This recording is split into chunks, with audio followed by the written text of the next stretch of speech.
नमस्कार जोहार। आप देख रहे हैं मातृभूमि और मैं आपके साथ हूँ। आप सोच रहे होंगे कि इस वक्त में मैं यहाँ पे इन लोगों के साथ नीचे क्यों बैठी हूँ।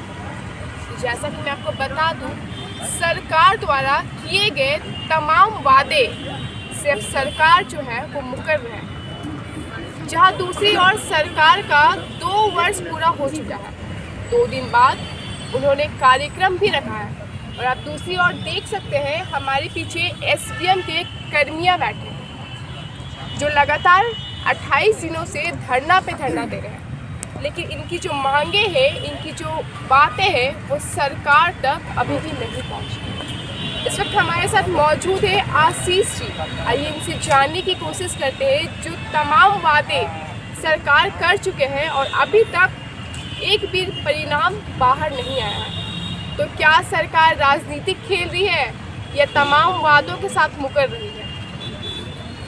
चूँकि 2021 नियुक्तियों का वर्ष था, आप सभी को पता है, लेकिन सरकार एक भी रोजगार नहीं दिया गया है, जिसके बदौलत आप अभी यहाँ पे बैठे हैं। तो क्या लगता है कि क्या कुछ करने वाले सरकार, और जो 2 वर्ष पूरा हो गया है उनका कार्यक्रम भी रखा गया है, उसके बाद भी आप यहाँ पर 28 दिनों से बैठे हैं। तो आज किस मुद्दों को लेकर आप बैठे हैं?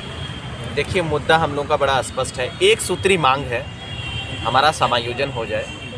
और समायोजन का एक आधार है। आधार ये है कि केंद्र सरकार ने अपने पत्र के माध्यम से निर्देश दिया है सचिव महोदय को कि पूर्व से कार्यरत कर्मियों को यथावत रखा जाए। अब उस पत्र का क्या ये लोग मतलब निकालते हैं? जब हम लोगों ने क्वेश्चन करवाया है असेंबली में आदरणीय विधायक सीपी सिंह के माध्यम से, तो इसके उत्तर में विभाग स्तर से माननीय मंत्री जी विधानसभा में खड़े होकर के बोलते हैं कि ऐसा कोई पत्र नहीं मिला है। अब सवाल ये उठता है कि क्या मंत्री जी सही बोल रहे हैं या हम लोग सही बोल रहे हैं, या हम लोग गलत हैं, मंत्री जी सही बोल रहे हैं? इस विषय को जानना जरूरी है। इसके पैरा 3 में देखिए, ये बड़ा कैटेगरी के लिए लिखा हुआ है कि नई नियुक्ति का मतलब ये नहीं है कि पुराने कर्मचारियों को आप रिप्लेस कर दें। बड़ा क्लियर इंस्ट्रक्शन। और इसी को मानते हुए आप देखेंगे राजस्थान सरकार सेम लेटर को रेफ़र किया गया है और विषय में लिखा हुआ है कि कर्मियों की सेवा निरंतर बनाए रखने और मानदेय वृद्धि में हम लोगों ने अपने मांगों में मानदेय वृद्धि का जिक्र नहीं किया है। सिर्फ ये कहा है कि हमारी नौकरी से आप हमको मत हटाइए। हम लोग कहाँ जाएंगे? आप दूसरी रोजगार आप दे नहीं सकते हैं, क्योंकि आप नियुक्ति वर्ष का तो दावा करते हैं, लेकिन जो नियुक्तियां बची हुई हैं, जो हमारी नौकरी बची हुई हैं, आप उस पर महाराज आफत किए हुए हैं। क्या चाह रहे हैं आप मतलब हम लोग से मुर्गी और अंडा बिचवा के रहिएगा क्या? ये प्रण ले चुके हैं क्या?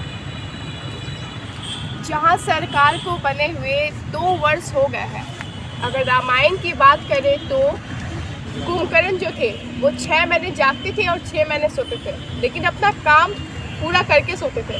तो ये कैसी हमारी गठबंधन की सरकार है जो 2 साल हो गए लेकिन एक भी नियुक्ति नज़र नहीं आ रही है? देखिए, अब तो ये तो आप धार्मिक अध्यात्म की बात कर दी और अध्यात्म के पृष्ठों को पलटने पर कई बातें और खुल जाएंगी। मैं अध्यात्म की ओर नहीं जाऊंगा, लेकिन आपने एक बहुत बड़ा विषय कहा है कि कुंभकर्ण की निद्रा में सोए हुए हैं, और ये बात बिल्कुल जाहिर भी होती है, क्योंकि 28 दिन बहुत होता है। और इसी बीच में 25 तारीख का जो दिन था, क्रिसमस का अवसर था, मुख्यमंत्री जी खुद अपने बच्चों के साथ क्रिसमस की मिठाई को खिलाए होंगे अपने बेटा बेटी को।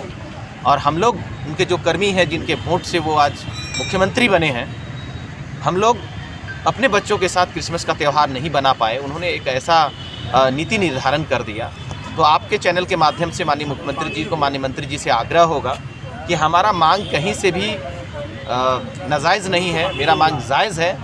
और ज़रूरत बस इस बात पर है कि आप इसको सकारात्मक दृष्टिकोण से सोचें। ये यदि आप सोच लेंगे कि नहीं, हमारे पास नहीं करना है, तो कुछ भी बहाना दे करके आप, जैसे विधानसभा में आपने कह दिया कि नहीं ऐसा कोई पत्र नहीं है, तो पता नहीं कौन आपके नीति निर्धारण करने वाले लोग हैं, कौन अधिकारी हैं।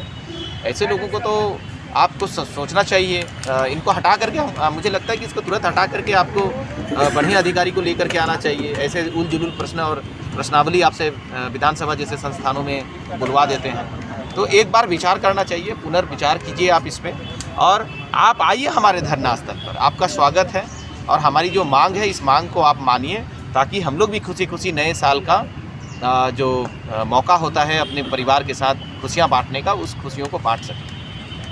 देख सकते हैं यहाँ पे हवन का भी कार्यक्रम रखा गया है। मैं आपको बता दूँ कि यहाँ पे हेमंत सरकार की 2 वर्ष पूरे हो चुके हैं और कुछ ही दिनों में नया साल भी आने वाला है, लेकिन हेमंत सरकार की जो बुद्धि है वो अभी भी खुल के बाहर नहीं आई है। इसी के लिए आज ये हवन का कार्यक्रम है वो रखा गया था। अब देखने की बात ये होगी कि सरकार 2 वर्ष पूरे होने के बाद भी ऐसे झूठे वादे करते हैं या सच में नियुक्तियों को कुछ रोजगार देंगे।